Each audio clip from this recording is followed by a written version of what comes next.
2 फरवरी 2023 का paper solve करेंगे। आइए क्लास शुरू करते हैं। क्वेश्चन है, ऐसे कथनों की पहचान कीजिए जो सही नहीं है। जो सही नहीं है उसकी पहचान कीजिए दोस्तों। ए है, आवेश परिपथ में प्रवाह के साथ व्यय हो जाता है। बी है, आवेश अत्यधिक गति के साथ परिपथ में प्रवाहित होता है।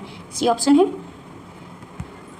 यह प्रकाश का बल्ब गतिमान आवेश की वैद्युत ऊर्जा को ऊर्जा के अन्य रूपों में बदल देता है।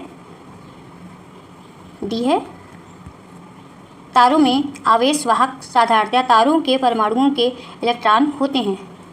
इस क्वेश्चन का कौन सा ऑप्शन सही हो जाएगा दोस्तों? इस क्वेश्चन का कौन सा ऑप्शन सही होगा दोस्तों? इस क्वेश्चन का ए ऑप्शन सही हो जाएगा। ए और बी,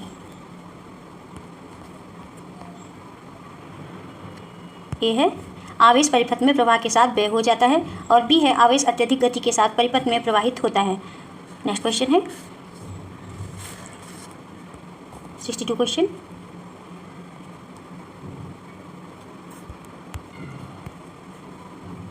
दो दर्पण ए और बी एक दूसरे के समकोण पर स्थित हैं। अगर प्रकाश की एक किरण दर्पण ए को सामान्य से 30 डिग्री पर टकराती है और फिर दर्पण बी से टकराती है, दोनों दर्पणों ए और बी से परिवर्तित किरण के परावर्तन के कोण का पता कीजिए। पता कीजिए दोस्तों, कौन सा ऑप्शन सही होगा इस क्वेश्चन का?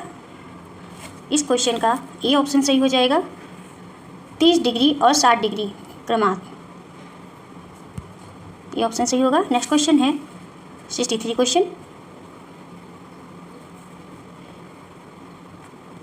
गर्मियों में 30 डिग्री सेल्सियस और सर्दियों में 3 डिग्री सेल्सियस पर आइसक्रीम को पिघलने से बचाने के लिए आप किस सामग्री का चयन करेंगे? ए है, सर्दियों में एल्युमिनियम पर्ण और प्लास्टिक गर्मियों में। बी है, दोनों मामलों में कंबल। सी ऑप्शन है, एल्युमिनियम दोनों मामलों में। और डी ऑप्शन है, प्लास्टिक पर्ण सर्दियों में और गर्मियों में कंबल। इस क्वेश्चन का कौन सा ऑप्शन सही होगा दोस्तों? इस क्वेश्चन का बी ऑप्शन सही हो जाएगा। दोनों मामलों में कंबल। गर्मियों में 30 डिग्री सेल्सियस और सर्दियों में 3 डिग्री सेल्सियस पर आइसक्रीम को पिघलने से बचाने के लिए आप दोनों मामलों में कंबल सामग्री का चयन करेंगे, क्योंकि कंबल एक अच्छा थर्मल इंसुलेटर है या तापीय ऊर्जा के चालन और विकिरण को कम करता है। नेक्स्ट क्वेश्चन है 64 क्वेश्चन। एक दूरी समय आलेख में दो कमरों ए और बी की गति एक सीधी रेखा के रूप में आलेखित की गई है। यदि आलेख पर बी की तुलना में ए की रेखा अधिक ऊंची है, तब आलेख से क्या निष्कर्ष निकालेंगे? ए है, बी की गति ए की गति अधिक है। बी की गति से ए की गति अधिक है। और बी ऑप्शन है, बी द्वारा तय की गई दूरी से ए द्वारा तय की गई दूरी अधिक है। सी ऑप्शन है, ए की गति से बी की गति अधिक है। डी ऑप्शन है, ए द्वारा तय की गई दूरी से बी द्वारा तय की गई दूरी अधिक है। इस क्वेश्चन का कौन सा ऑप्शन सही होगा दोस्तों? इस क्वेश्चन का ए ऑप्शन सही हो जाएगा। बी की गति ए से बी की गति से ए की गति अधिक है, क्योंकि ढलान यानी कि ऊंचाई जितनी अधिक होगी गति उतनी ही अधिक होगी। नेक्स्ट क्वेश्चन है 65 क्वेश्चन। 65 क्वेश्चन है, निम्न सारणी में पदार्थों की और उनके संबंधित घनत्वों की सूची दी गई है। पदार्थ है पारा, घनत्व एक तरफ है पदार्थ, दूसरी तरफ है घनत्व। क्या होगा अगर पारे और मक्के के तेल में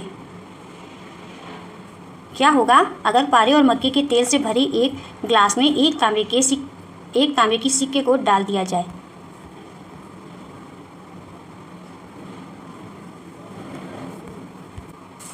सारणी में वर्णित पदार्थों की और उनके संबंधित घनत्वों के तहत यदि पारे और मक्के के तले से भरे एक ग्लास में एक तांबे का सिक्का डाला जाए तो सिक्का पारे पर तैरेगा और मक्के के तेल से भरे ग्लास में डूब जाएगा।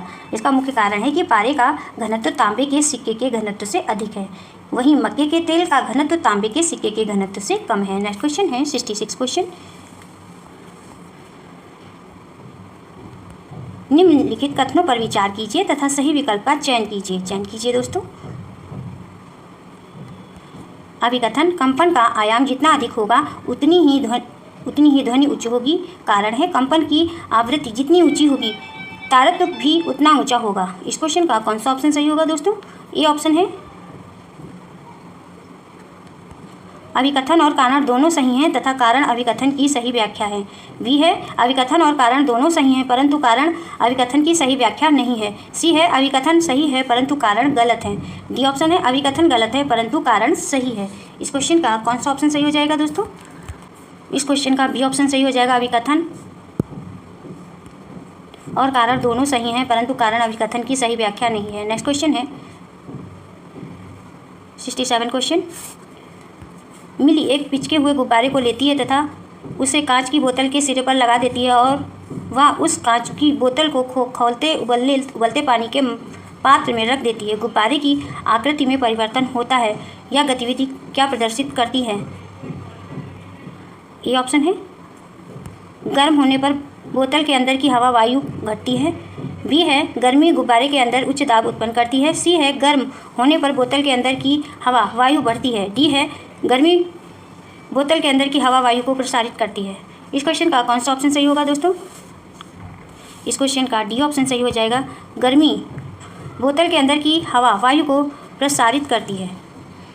मिली एक पिचके हुए गुब्बारे को लेती है तथा उसे कांच की बोतल के सिरे पर लगा देती है। वह उस कांच की बोतल को खौलते उबलते पानी के पात्र में रख देती है। गुब्बारे की आकृति में परिवर्तन होता है क्योंकि गर्मी बोतल के अंदर की हवा वायु को प्रसारित करती है। नेक्स्ट क्वेश्चन है 68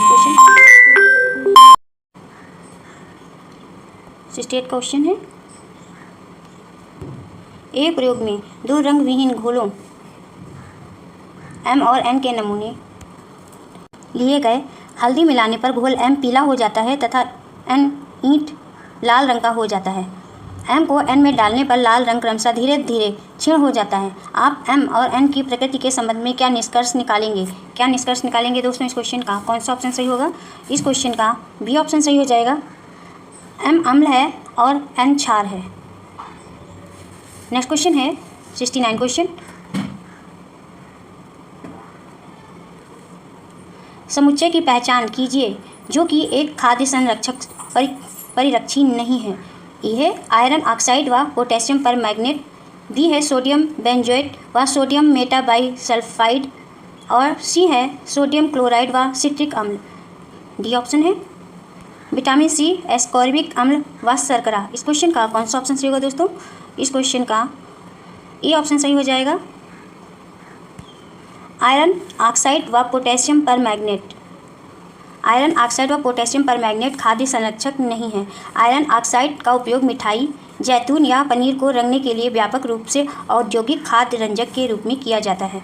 पोटेशियम परमैंगनेट एक अकार्बनिक यौगिक है। यह गहरे बैंगनी रंग का क्रिस्टली ठोस पदार्थ होता है जो पानी में घुलनशील होता है। इसका उपयोग आतिशबाजी में किया जाता है। नेक्स्ट क्वेश्चन है 70 क्वेश्चन है निम्नलिखित में से कौन से समुच्चय केवल रासायनिक परिवर्तन से समाविष्ट हैं? ए है तेल का उबलना, मग का टूटना, कागज का जलना।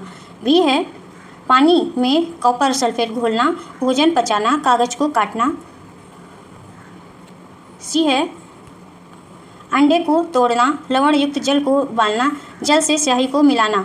डी है लोहे को जंग लगना, कागज का जलना, भोजन पकाना। इस क्वेश्चन का कौन सा ऑप्शन सही होगा दोस्तों? इस क्वेश्चन का डी ऑप्शन सही हो जाएगा।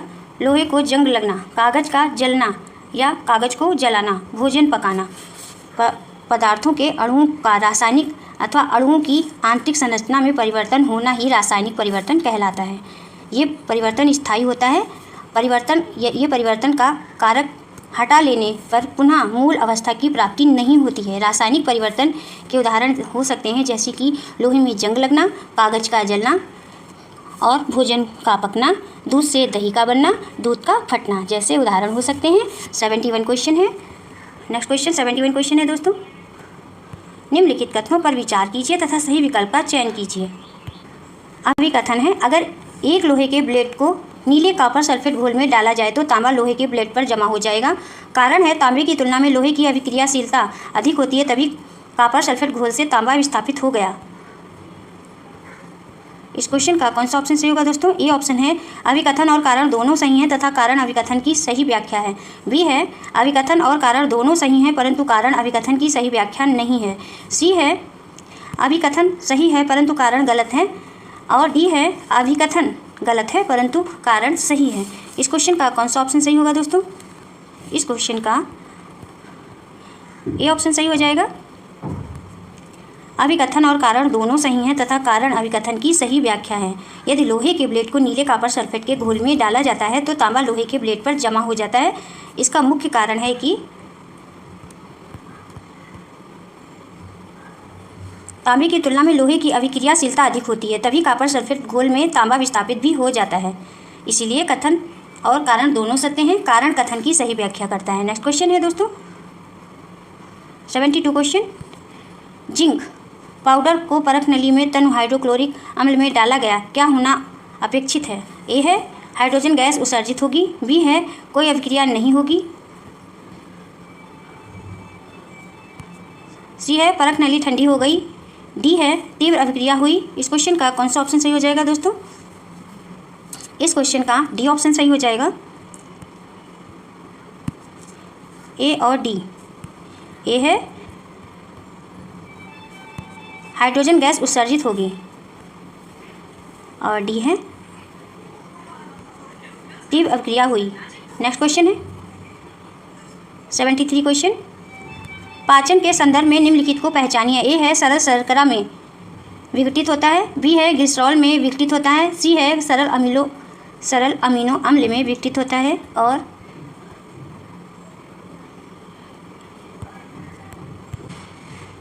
ए, बी और सी क्रमशः हैं। क्या है दोस्तों? इस क्वेश्चन का सी ऑप्शन सही हो जाएगा। ए कार्बोहाइड्रेट, बी वसा है और सी प्रोटीन है। पाचन के संदर्भ में जो सही सुमेलित है वो है सरल शर्करा में विघटित होता है उसे कार्बोहाइड्रेट कहते हैं, ग्लिसरॉल में विघटित होता है उसे वसा कहते हैं और सरल अमीनो अम्ल में विघटित होता है उसे प्रोटीन कहते हैं। नेक्स्ट क्वेश्चन है 74 क्वेश्चन। पेट्रोल डीजल की बचत के लिए निम्नलिखित कुछ सुझाव हैं जो सही नहीं हैं, उसकी पहचान कीजिए। ए है जितनी दूर तक संभव हो मध्यम गति से गाड़ी चलाएं और बी है या सुनिश्चित करें कि पहिए में दाब मध्यम रूप से कम हो और सी है वाहन का नियमित रखरखाव सुनिश्चित करें। डी है लाल बत्ती पर इंजन बंद कर दें। इस क्वेश्चन का कौन सा ऑप्शन सही हो जाएगा दोस्तों? इस क्वेश्चन का बी ऑप्शन सही हो जाएगा। या सुनिश्चित करें कि पहिए में दाब मध्यम रूप से कम हो। नेक्स्ट क्वेश्चन है 75 क्वेश्चन। निम्नलिखित जोड़ों में से कौन सा मूसला जड़ का उदाहरण है? इस क्वेश्चन का सी ऑप्शन सही हो जाएगा। शलजम टैपियोका। मूसला जड़ मुख्य जड़ होती है जो अन्य छोटी पार्श्व जड़ों के साथ मिट्टी में बढ़ती है। मूसला जड़ों के प्रमुख उदाहरण हो सकते हैं शलजम, टैपियोका, चुकंदर, गाजर, मूली आदि। नेक्स्ट क्वेश्चन है फर्स्ट क्वेश्चन है निम्नलिखित कथनों को पढ़िए और सही विकल्प का चयन कीजिए। S1 दहन की सभी अभिक्रियाएं ऊष्माक्षेपी अभिक्रियाएं होती हैं। S2 इन सभी अभिक्रियाओं में ऑक्सीजन का संयोजन होता है और ऊष्मा उत्सर्जित होती है। दिया हुआ है S1 और S2 दोनों सत्य हैं और S1 के लिए S2 सही व्याख्या है। S1 और S2 दोनों सत्य हैं और S1 के लिए S2 सही व्याख्या नहीं है। सी है S1 सत्य है किंतु S2 असत्य है। डी है S1 असत्य है किंतु S2 सत्य है। बताइए दोस्तों इस क्वेश्चन का कौन सा ऑप्शन सही होगा? इस क्वेश्चन का ये ऑप्शन सही हो जाएगा। S1 और S2 दोनों सत्य हैं और S1 के लिए S2 सही व्याख्या है। नेक्स्ट क्वेश्चन है सेकंड क्वेश्चन 62 क्वेश्चन है। R1 अभिक्रिया 1 बेरियम क्लोराइड सोडियम सल्फेट से अभिक्रिया करता है। R2 अभिक्रिया 2 मैग्नीशियम ऑक्साइड कार्बन डाइऑक्साइड से अभिक्रिया करता है। निम्नलिखित में से क्या सत्य है? क्या सत्य है दोस्तों? इस क्वेश्चन का बी ऑप्शन सही हो जाएगा दोस्तों। दिए विस्थापन अभिक्रिया संयोजन अभिक्रिया है। नेक्स्ट क्वेश्चन है 63 क्वेश्चन।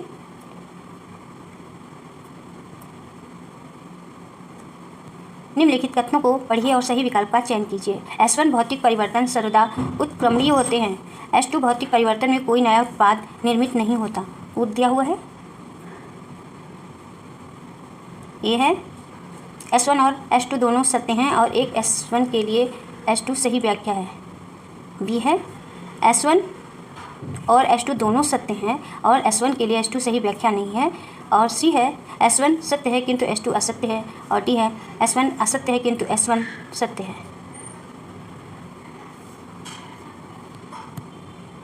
सॉरी दोस्तों, S1 असत्य है किंतु H2 सत्य है। इस क्वेश्चन का डी ऑप्शन सही हो जाएगा। डी ऑप्शन सही होगा दोस्तों। भौतिक परिवर्तन सर्वदा उत्क्रमणीय नहीं होते हैं। भौतिक परिवर्तन कभी उत्क्रमणीय तथा कभी अनुत्क्रमणीय होते हैं। वह परिवर्तन जिसमें किसी पदार्थ में भौतिक गुणों में परिवर्तन हो जाता है और भौतिक परिवर्तन जिसे हम लोग भौतिक परिवर्तन कहते हैं, भौतिक परिवर्तन में कोई नया उत्पाद नहीं निर्मित होता है। इसलिए कथन S1 असत्य है और कथन जो है H2 सत्य है। नेक्स्ट क्वेश्चन है 64 क्वेश्चन।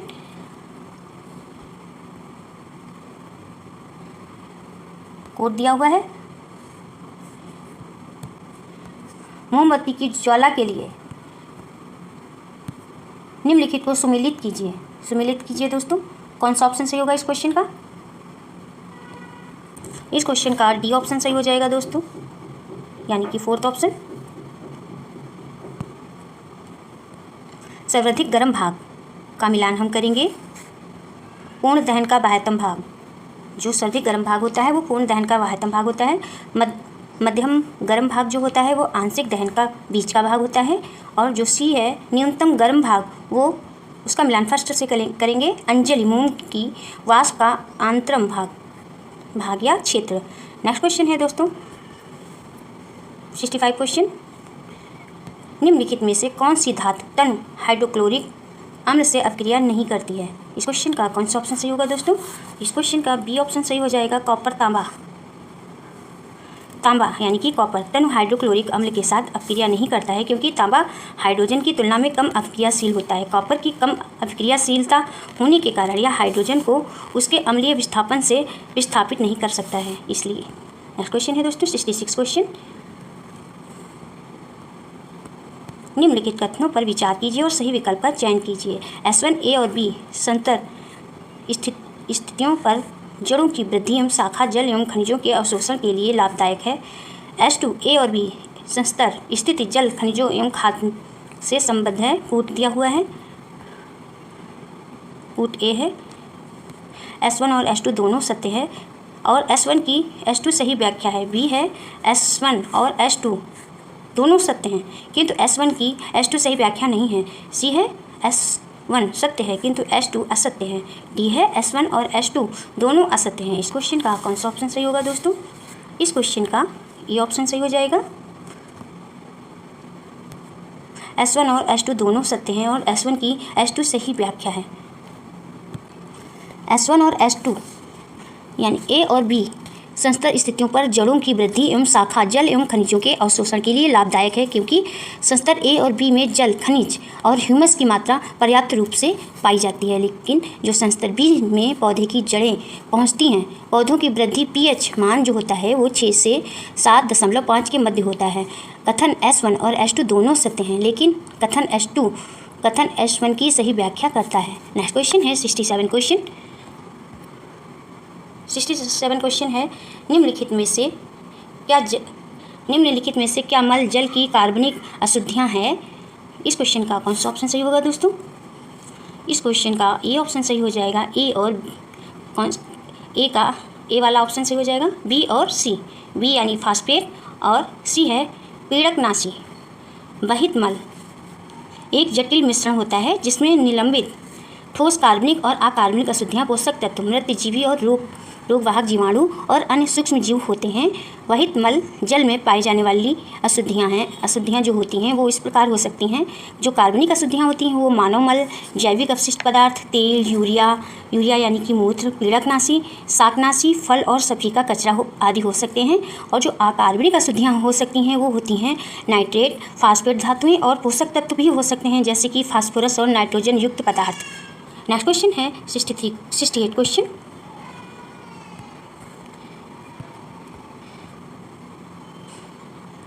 निम्नलिखित में से क्या पौधों में लैंगिक जनन के विषय में सत्य है? ए है लैंगिक जनन के लिए 2 पौधे आवश्यक हैं। बी है केवल कीट ही परागण के कारक हैं।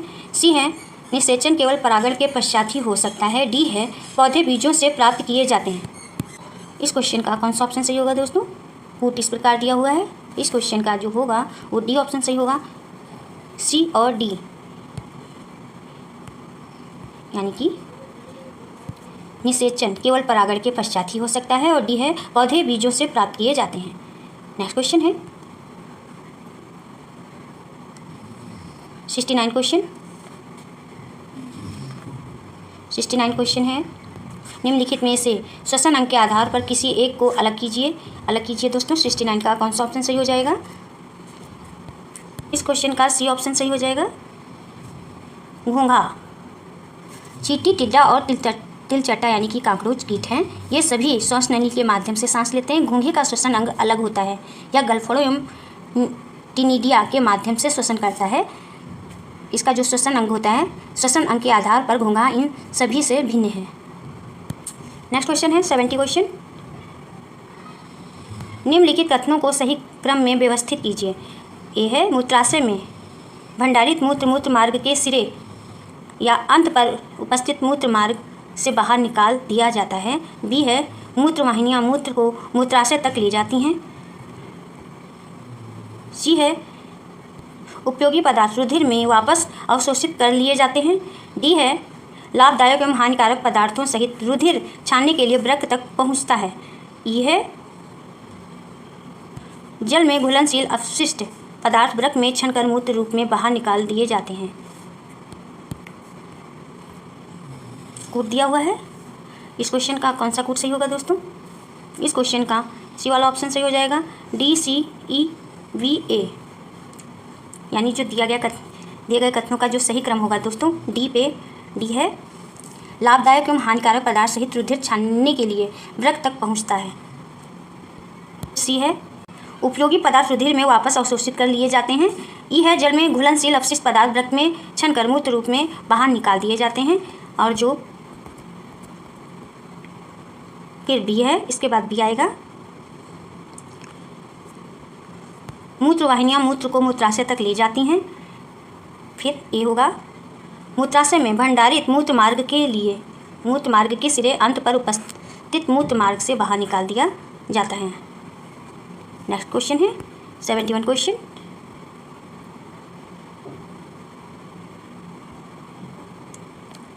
केक के लिए आटा गूंथते हुए रसोइये ने एक चुटकी ईस्ट और चीनी आटे में डाली और कुछ घंटों के लिए उसे रख कर छोड़ दिया। कुछ घंटों के बाद आटे में से खट्टी गंध क्यों आ रही है? बताइए दोस्तों। ए ऑप्शन है क्योंकि कार्बन डाइऑक्साइड उत्पन्न होती है। बी है क्योंकि अल्कोहल उत्पन्न होता है। सी है क्योंकि ईस्ट में चीनी डाली गई थी। और डी है क्योंकि लैक्टिक अम्ल उत्पन्न होता है। इस क्वेश्चन का कौन सा ऑप्शन सही हो जाएगा दोस्तों? इस क्वेश्चन का बी ऑप्शन सही हो जाएगा, क्योंकि अल्कोहल उत्पन्न होता है। केक के लिए आटा गूंथते हुए रसोइये ने एक चुटकी ईस्ट और चीनी आटे में डाली और कुछ घंटों के लिए उसे रखकर छोड़ दिया। कुछ घंटों के बाद आटे में से खट्टी गंध आने लगती है क्योंकि ईस्ट और चीनी आपस में अपक्रिया करके अल्कोहल उत्पन्न करते हैं। नेक्स्ट क्वेश्चन है दोस्तों 72 क्वेश्चन। निम्नलिखित कथनों को पढ़िए और सही विकल्प का चयन कीजिए। S1 धमनियों में रुधिर केवल एक दिशा में प्रवाहित होता है। S2 धमनियों में कपाट हैं। कोड दिया हुआ है। S1 और S2 दोनों सत्य हैं और S1 की S2 सही व्याख्या है। बी है S1 और S2 दोनों सत्य हैं किंतु S1 की S2 सही व्याख्या नहीं है।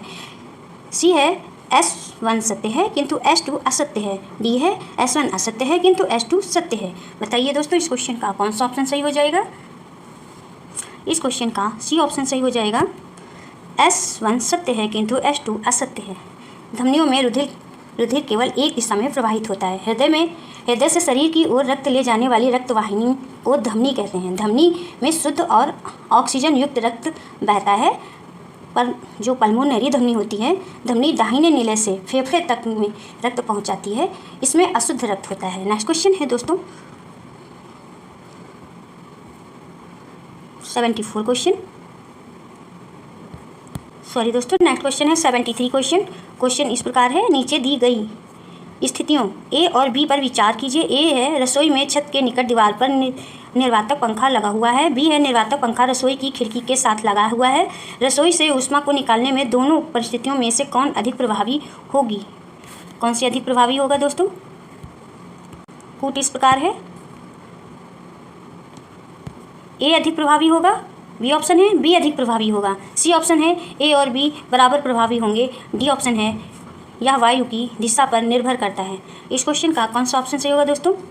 इस क्वेश्चन का ए ऑप्शन सही हो जाएगा, ए अधिक प्रभावी होगा। रसोई से ऊष्मा को निकालने में सबसे प्रभावी जो कथन है वो रसोई में छत के निकट दीवार पर निर्वातक पंखा लगा हुआ है। नेक्स्ट क्वेश्चन है 74 क्वेश्चन।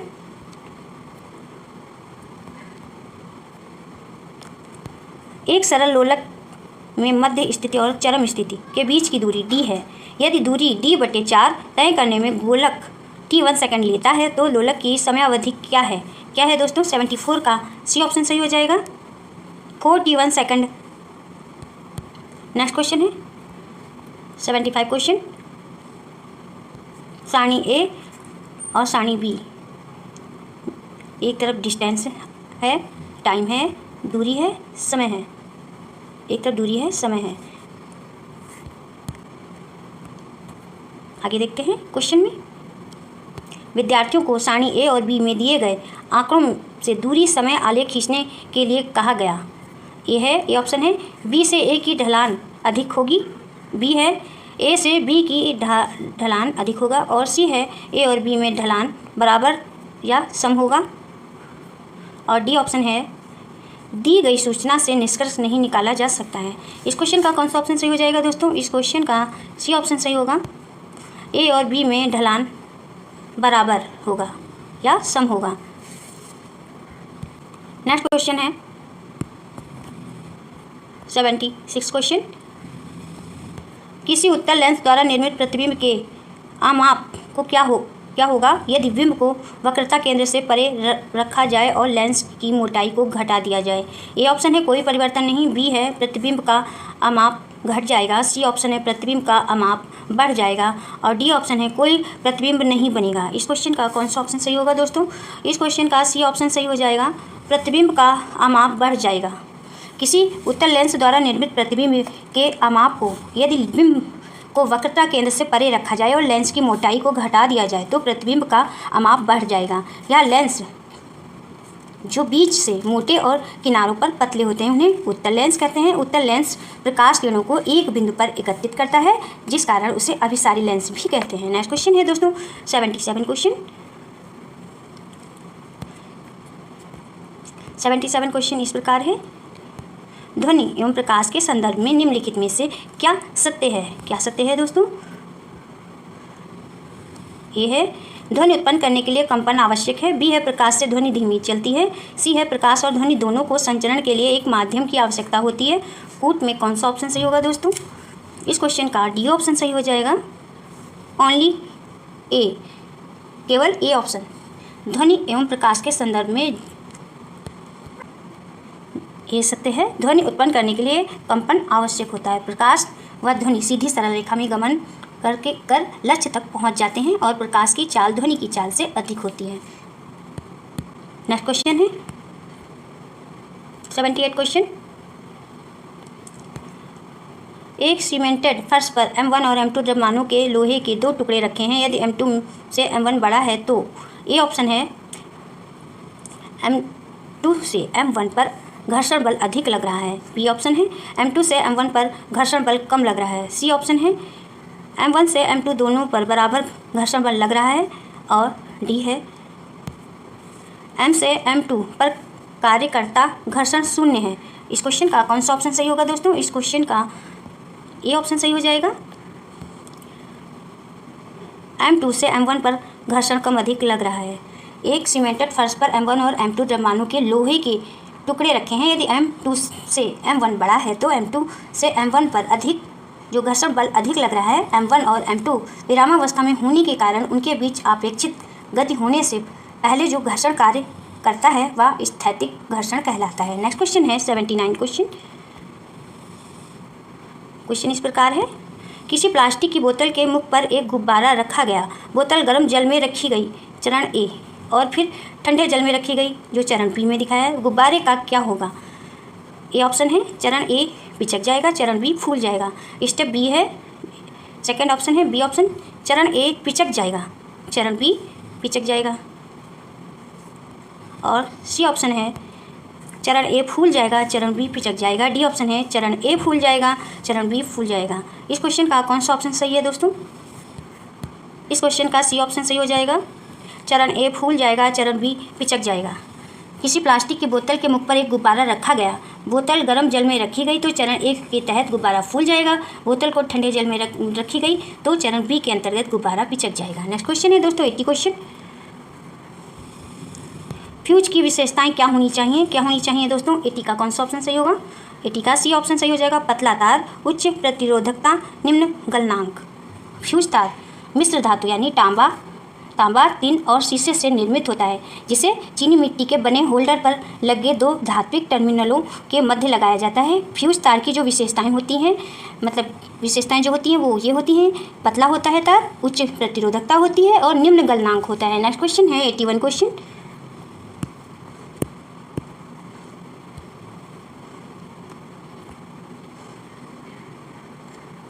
एक शिक्षिका ने कक्षा में बली प्रकाश से संचारण के संप्रत्यय पर चर्चा की। उसने फिर विद्यार्थियों को इस विषय पर प्रयोगशाला में कार्य करने में सम्मिलित किया। विद्यार्थियों ने यह जांचने के लिए कि लोहे की वस्तुओं के आर्द्र वायु से संपर्क में आने पर उन पर जंग लग जाता है, समूह में कार्य किया। उपरोक्त उल्लिखित प्रयोगशाला के कार्य के संदर्भ में निम्नलिखित में से क्या सत्य नहीं है? क्या सत्य नहीं है दोस्तों? नहीं पे ध्यान देना है।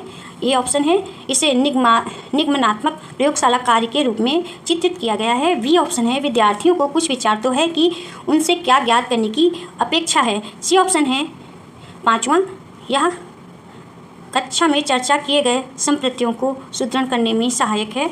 और डी ऑप्शन है यह विद्यार्थियों को एक सामान्यीकरण तक पहुंचने में अवलोकनों के उपयोग की अनुमति देता है। इस क्वेश्चन का कौन सा ऑप्शन सही होगा दोस्तों? इस क्वेश्चन का ए ऑप्शन सही हो जाएगा। इसे निगमनात्मक प्रयोगशाला कार्य के रूप में चित्रित किया गया है। नेक्स्ट क्वेश्चन है दोस्तों 82 क्वेश्चन। वैज्ञानिक सिद्धांतों के संदर्भ में निम्नलिखित में से क्या सत्य है? क्या सत्य है दोस्तों? आइए देखते हैं क्वेश्चन में। वैज्ञानिक सिद्धांतों के संदर्भ में निम्नलिखित में से क्या सत्य है? ए ऑप्शन है वैज्ञानिक सिद्धांत प्राकृतिक परिघटनाओं की एक व्यवस्थित व्याख्या देते हैं। और बी है वैज्ञानिक सिद्धांत को समझने के लिए हमारी कल्पना पर बहुत अधिक जोर पड़ता है। सी है वैज्ञानिक सिद्धांतों को नई परिघटनाओं का पूर्वानुमान लगाना चाहिए जिनकी पुष्टि प्रयोग द्वारा हो सके। और डी है वैज्ञानिक सिद्धांत सर्वदा अनंतिम है। कूद दिया हुआ है। कौन सा ऑप्शन सही होगा दोस्तों इस क्वेश्चन का? इस क्वेश्चन का सी ऑप्शन सही हो जाएगा। ए, बी, सी और डी।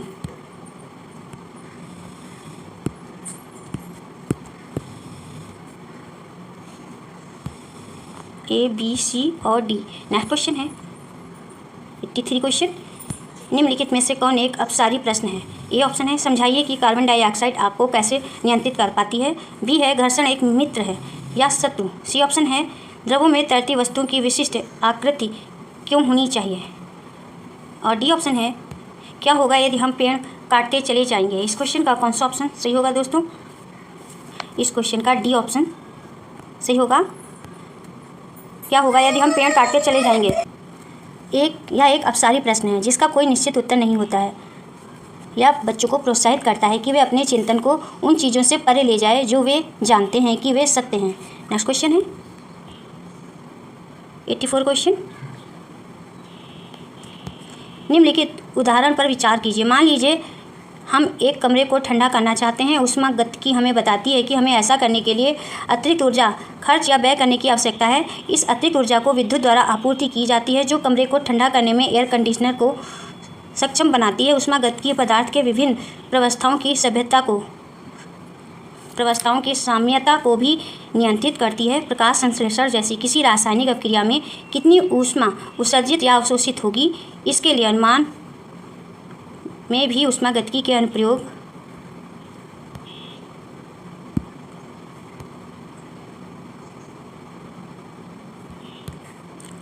की आवश्यकता है। उपरोक्त उदाहरण में निम्नलिखित में से विज्ञान के किन विचारों का स्पष्टीकरण किया गया है। ऑप्शन है विज्ञान अधिगम का अंतः विषय परक क्षेत्र है। बी ऑप्शन है विज्ञान सामाजिक सांस्कृतिक उद्यम है। सी ऑप्शन है विज्ञान प्रकृति में अंतरिम है। और डी ऑप्शन है विज्ञान अपने अभ्यासकर्ताओं से दृढ़ता अपेक्षित करता है। इस क्वेश्चन का ए ऑप्शन सही हो जाएगा। विज्ञान अधिगम का अंतः विषय परक क्षेत्र है। जो उदाहरण दिए गए हैं, उदाहरण में ऊष्मागतिकी तथा प्रकाश संश्लेषण के आपसी संबंधी धारणाओं को प्रस्तुत करते हुए इस विचार का स्पष्टीकरण किया गया है कि विज्ञान अधिगम का अंतः विषय परक क्षेत्र है। विज्ञान में अंतः विषय दृष्टिकोण पर 3 शीर्षकों के तहत चर्चा की जा सकती है, जैसे कि विज्ञान के विषयों का आपस में सहसंबंध, जिसमें यह बताया जाता है कि विज्ञान के प्रत्येक विषय एक दूसरे पर निर्भर हैं, और अन्य स्कूली विषयों के साथ विज्ञान का सहसंबंध होता है, जैसे और जीवन और पर्यावरण के साथ विज्ञान का संबंध होता है। नेक्स्ट क्वेश्चन है 85 क्वेश्चन है, रासायनिक अभिक्रियाओं को प्रभावित करते हुए शिक्षक ने निम्नलिखित प्रश्न पूछे। प्रश्न इस प्रकार हैं। पहला है, क्या होगा यदि तुम लोहे की एक कील को कुछ दिनों के लिए एक खुले आर्द्र क्षेत्र में रख दोगे। दूसरा क्वेश्चन है, क्या होता है जब तुम कागज़ और लकड़ी जलाते हो। शिक्षक के मानस में क्या उद्देश्य है। ए ऑप्शन है विद्यार्थियों को अधिगम की प्रक्रिया में भाग लेने के लिए प्रेरित करना। बी ऑप्शन है वैज्ञानिक संप्रत्तियों को विद्यार्थियों के पूर्व ज्ञान से जोड़ना। सी ऑप्शन है विद्यार्थियों की यदि कोई वैकल्पिक अवधारणाएं हैं तो उन्हें जानना। और डी ऑप्शन है विद्यार्थियों को विज्ञान के प्रक्रम को समझने में सक्षम बनाना। इस क्वेश्चन का कौन सा ऑप्शन सही होगा दोस्तों। कूट इस प्रकार दिया हुआ है। इस क्वेश्चन का डी वाला कूट सही हो जाएगा। ए, बी और सी।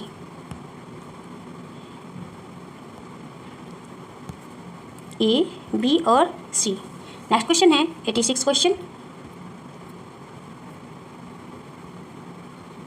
नीचे दिए गए कथनों को पढ़िए और सही विकल्प का चयन कीजिए। S1 है, S1 विवादित वैज्ञानिक विषयों पर परिचर्चा करना, तर्क वितर्क और अधिगम को प्रोत्साहित करता है।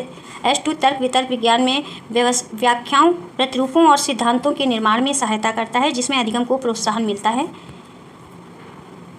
कूट इस प्रकार दिया हुआ है।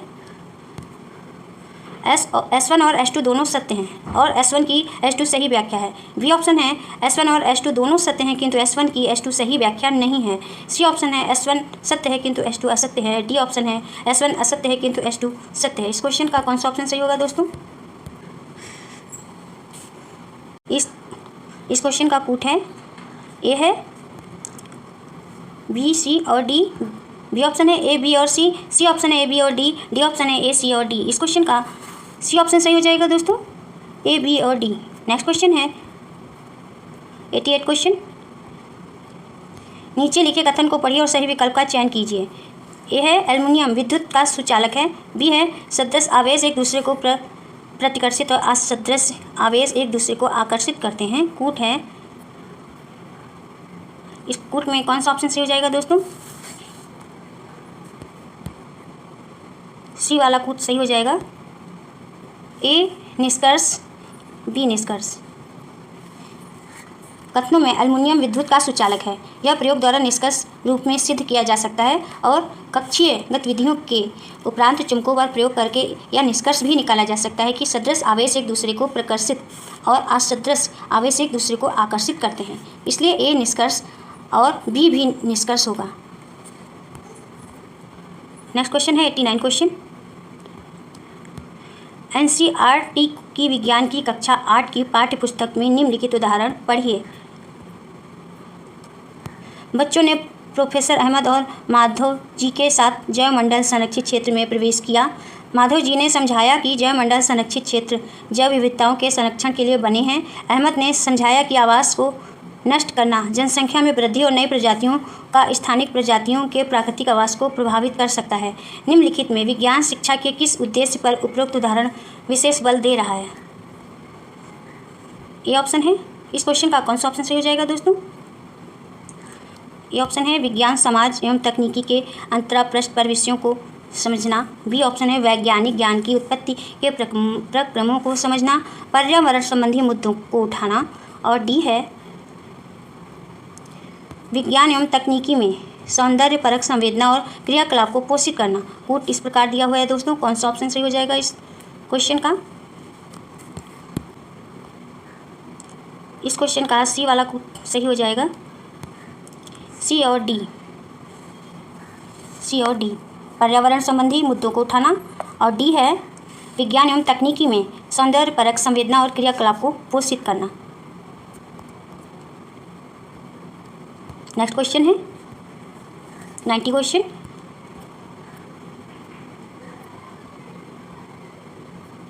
निम्नलिखित उदाहरण को पढ़िए दोस्तों। हमारे लिए परावर्तन और अपवर्तन प्राचीन परिघटनाएं हैं। नवजागरण के दौरान प्रकाश की प्रकृति के विषय पर चर्चा इन्हीं दो परिघटनाओं पर केंद्रित थी। 17वीं शताब्दी में हाइड्रोजन ने प्रस्तावित किया कि प्रकाश तरंगों से बना है। तत्पश्चात न्यूटन ने प्रस्तावित किया कि प्रकाश कणों का कणिकाओं से बना है। निम्नलिखित में से विज्ञान की प्रकृति में कौन से पहलुओं को उपरोक्त उदाहरण द्वारा समझा रहा है? ये है विज्ञान समाज और संस्कृति में प्रस्थापित है। बी है वैज्ञानिक की सृजनता और कल्पना से विज्ञान की प्रगति होती है। सी है विज्ञान प्रकृति से अनंतिम है। डी है विज्ञान की प्रगति एक निश्चित वैज्ञानिक विधि के आधार पर होती है। दिया हुआ है, बताइए दोस्तों इस क्वेश्चन का कौन सा कोड सही हो जाएगा? बी ऑप्शन सही हो जाएगा। बी और सी, वैज्ञानिक की सृजनता और कल्पना से विज्ञान की प्रगति होती है, और सी है विज्ञान प्रकृति से अनंतिम है। निम्नलिखित में से कौन सा खरीफ का युग्म है? बताइए दोस्तों कौन सा ऑप्शन सही हो जाएगा इस क्वेश्चन का? इस क्वेश्चन का सी ऑप्शन सही हो जाएगा, धान मक्का। पहली बारिश शुरू होने के साथ जून जुलाई में बोई जाने वाली जो फसल होती है वो खरीफ की फसल होती है। इनमें काफ़ी ज़्यादा मात्रा में पानी और गर्म मौसम की आवश्यकता होती है। खरीफ की फसल जो होती है वो सितंबर अक्टूबर के महीनों में काटी जाती है, जैसे कि धान, चावल, सोयाबीन, बाजरा, मक्का जैसे। नेक्स्ट क्वेश्चन है दोस्तों 62 क्वेश्चन। नीचे दी गई तालिका 3 मानवीय रोगों का मिलान उनके रोग कारक सूक्ष्म जीवों और संचारण के तरीकों से करती है। तालिका में कुछ प्रविष्टियां एक्स, वाई और जेड के रूप में चिन्हित की गई हैं। एक्स, वाई, जेड को क्रमशः नीचे लिखे किन पदों से प्रतिस्थापित करने से तालिका सही तरीके से पूरी हो जाएगी? इस क्वेश्चन का कौन सा ऑप्शन सही होगा दोस्तों?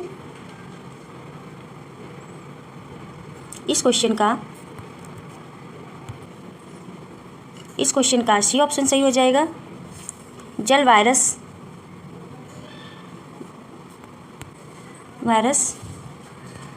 इस प्रकार मिलान करेंगे। टाइफाइड, आंसर सी ऑप्शन सही होगा, जल, वायरस। इसमें जो है टाइफाइड है वो जीवाणु से फैलता है। और एक्स में हो जाएगा जल, एक्स हो जाएगा जल। और खसरा वायरस से फैलता है, वाई की जगह पे वायरस होगा। और संचरण का जो तरीका है वो वायु है। और डेंगू जो है वो वायरस से फैलता है, और संचरण का जो तरीका है वो मच्छर से फैलता है। टाइफाइड क्या होता है दोस्तों? टाइफाइड जो होता है वो साल्मोनेला टाइफी बैक्टीरिया के फैलने वाली एक बीमारी होती है। ये पानी, खाने के जरिए लोगों में प्रवेश करती है। और जो खसरा होता है ये संक्रामक रोग है जो मोरबिली वायरस पैरामेक्सो वायरस के कारण होती है, या सीधे संपर्क के जरिए हवा के द्वारा फैलती है। और डेंगू जो है ये एक मच्छर जनित वायरस इन्फेक्शन है, या एंडीज मच्छर के काटने से होता है। इसे हड्डी तोड़ बुखार भी कहते हैं। नेक्स्ट क्वेश्चन है 63 क्वेश्चन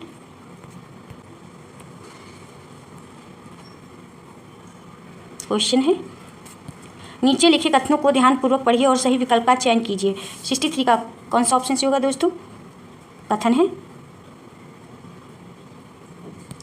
अभी कथन ये है, थर्मामीटर में पारे का उपयोग होता है। कारण R1 है, पारा ऊष्मा का अच्छा सुचालक है। और कारण R2 है, गर्म किए जाने पर पारे का समान रूप से प्रसार होता है।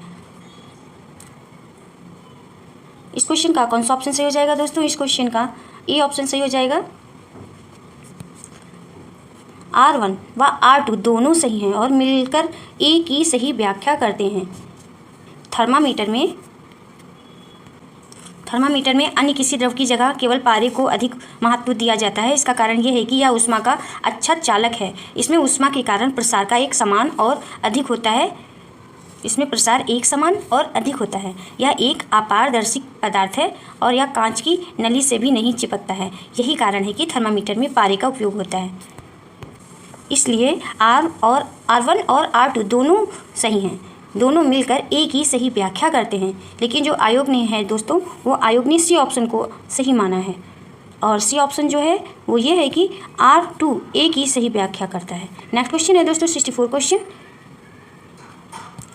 नीचे दिए गए कथनों को पढ़िए। ये है, पहला है सही प्रोटोजोआ एक कोशिकीय होते हैं, दूसरा है सभी बैक्टीरिया एक कोशिकीय होते हैं, तीसरा है सभी मानव एक कोशिकीय होते हैं।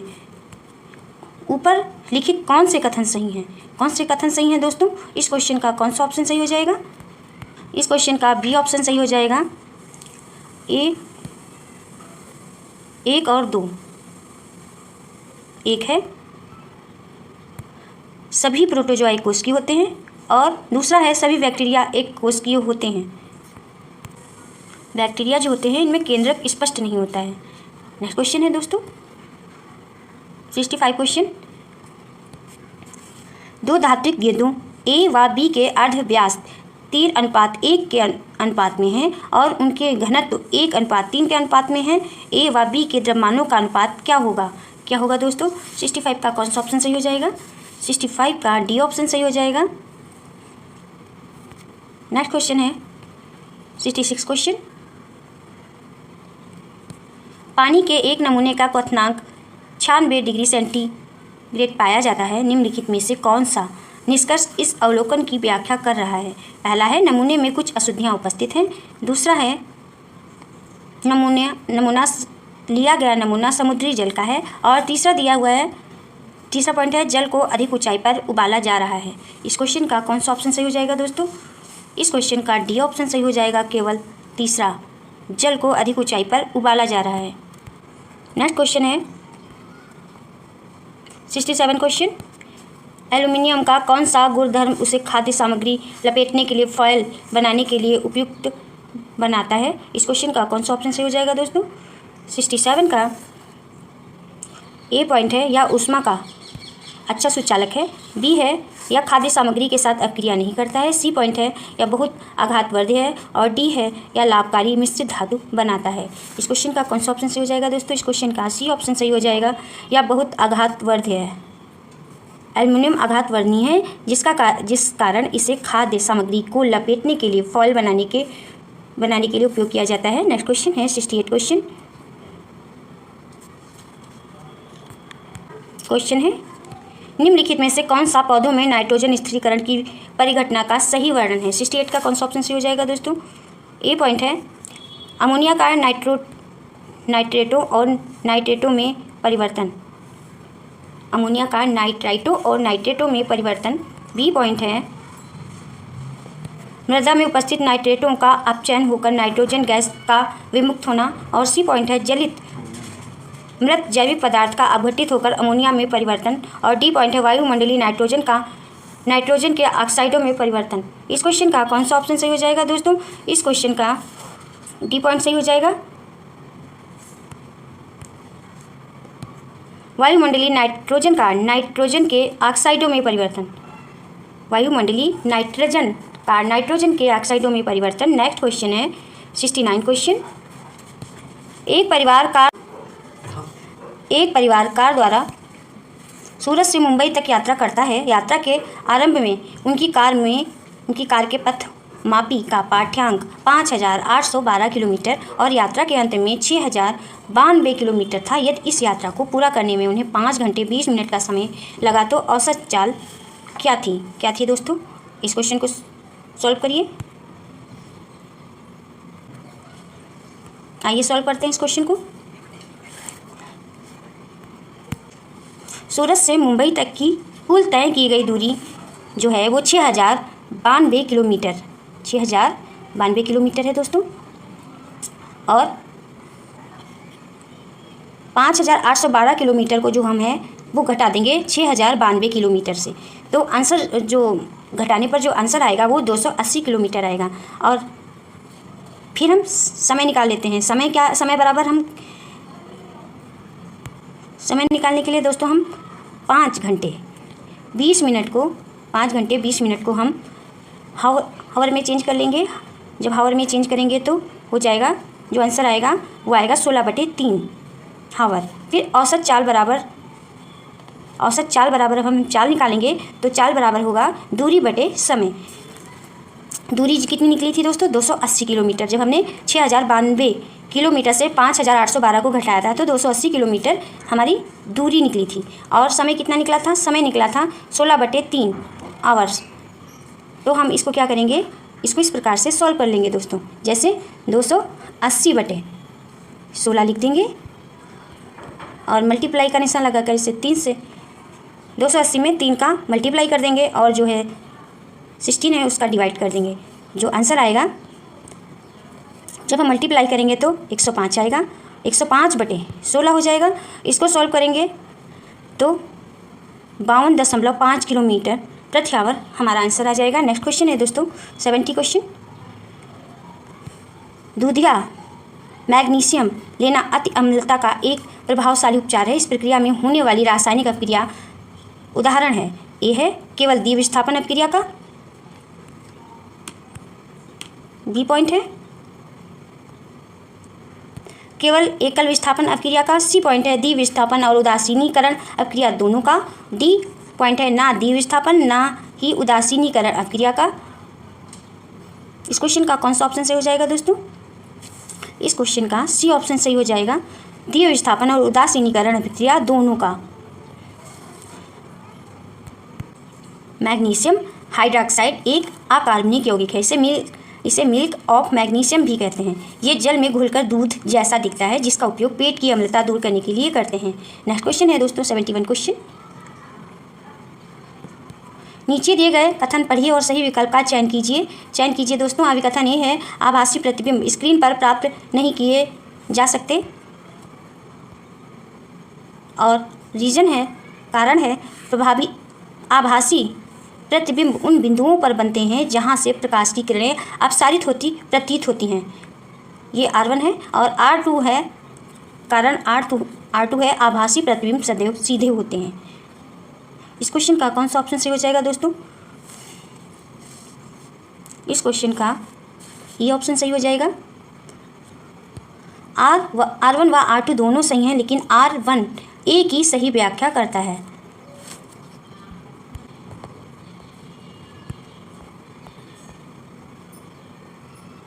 जिस प्रतिबिंब को दर्पण की सहायता से पर्दे पर प्राप्त नहीं किया जा सकता है उसे आभासी प्रतिबिंब कहते हैं। जब प्रकाश की किरणें एक बिंदु पर मिलती हुई प्रतीत होती हैं, जब अपसारी किरणों को बढ़ाया जाता है, या आभासी प्रतिबिंब उन बिंदुओं पर बनते हैं जहां से प्रकाश की किरणें अपसारित प्रतीत होती हैं, तब इस स्थिति में बनने वाला प्रतिबिंब आभासी होता है या वस्तु के एक ही तरफ बनता है।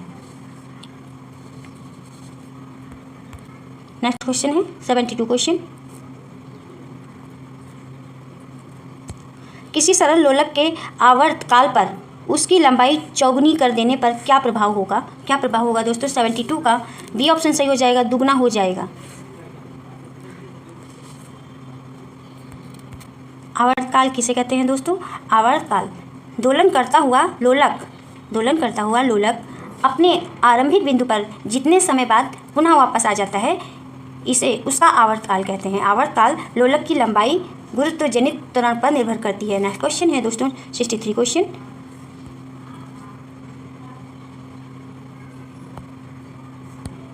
निषेचन के पश्चात युग्मनज नर प्राणी में विकसित होगा यदि ए पॉइंट है अंडे में एक वाई गुणसूत्र हो, बी पॉइंट है शुक्राणु में एक वाई गुणसूत्र हो, सी पॉइंट है शुक्राणु में एक एक्स गुणसूत्र हो, डी है पॉइंट है अंडे में दो वाई गुणसूत्र हो। इस क्वेश्चन का कौन सा ऑप्शन सही हो जाएगा दोस्तों? इस क्वेश्चन का बी पॉइंट सही हो जाएगा, शुक्राणु में एक वाई गुणसूत्र हो। निषेचन के पश्चात युग्मनज नर प्राणी में विकसित होगा यदि शुक्राणु में एक वाई गुणसूत्र हो। एक्स गुणसूत्र संयोजन यह निर्धारित करती है कि बच्चा एक महिला है और एक्स वाई संयोजन यह निर्धारित करती है कि बच्चा पुरुष है। इस प्रकार एक मादा के अंडे में एक्स गुणसूत्र और नर के शुक्राणु में वाई गुणसूत्र होता है। नेक्स्ट क्वेश्चन है दोस्तों 64 क्वेश्चन। हमारी मांसपेशियों में अनाक्षीय श्वसन के फलस्वरूप निम्नलिखित में से कौन सा उत्पाद बनता है? 74 का कौन सा ऑप्शन सही होगा दोस्तों? डी ऑप्शन सही हो जाएगा, लैक्टिक अम्ल बनता है। ऑक्सीजन की अनुपस्थिति में होने वाला श्वसन अनाक्षी श्वसन कहलाता है। इस क्रिया में भोजन का अपूर्ण ऑक्सीकरण होता है। जंतुओं में इस क्रिया के फलस्वरूप कार्बन डाइऑक्साइड और लैक्टिक अम्ल का निर्माण होता है। फिर पौधे में कार्बन डाइऑक्साइड और इथाइल अल्कोहल बनता है। ये बहुत कम मात्रा में ऊर्जा मुक्त होती है। मनुष्य या उच्च श्रेणी के जीवों की मांसपेशियों के थकने की अवस्था में यह श्वसन होता है। जिन जीवधारियों में यह श्वसन होता है उसे एनाएरोबिक कहते हैं। नेक्स्ट क्वेश्चन है दोस्तों 75 क्वेश्चन।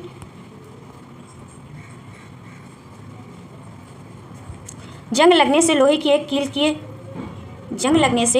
कील के भार पर क्या असर होता है?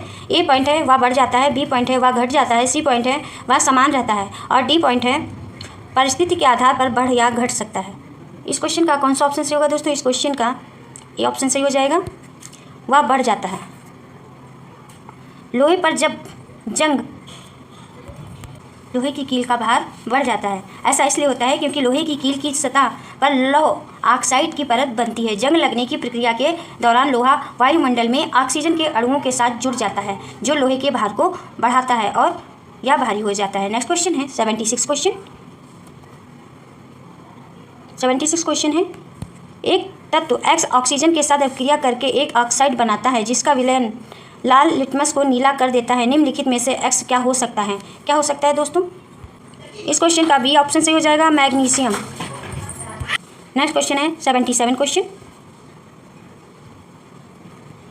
निम्नलिखित में से जीवों का वह युग्म पहचानिए जो द्विखंडन द्वारा प्रजनन करता है। इस क्वेश्चन का कौन सा ऑप्शन सही हो जाएगा दोस्तों? इस क्वेश्चन का सी ऑप्शन सही हो जाएगा, अमीबा पैरामीशियम। द्विखंडन द्वारा प्रजनन करता है, विखंडन द्वारा प्रजनन करता है। नेक्स्ट क्वेश्चन है दोस्तों 78 क्वेश्चन। निम्नलिखित में से कौन सा कथन सत्य है? कौन सा कथन सत्य है? सभी भौतिक परिवर्तन प्रतिवर्ती होते हैं। बी पॉइंट है सभी रासायनिक परिवर्तन अनुत्क्रमणीय होते हैं। इस क्वेश्चन का कौन सा ऑप्शन सही हो जाएगा दोस्तों? इस क्वेश्चन का बी ऑप्शन सही हो जाएगा, केवल बी पॉइंट सही होगा। सभी रासायनिक परिवर्तन अनुत्क्रमणीय होते हैं। भौतिक परिवर्तन क्या होते हैं दोस्तों?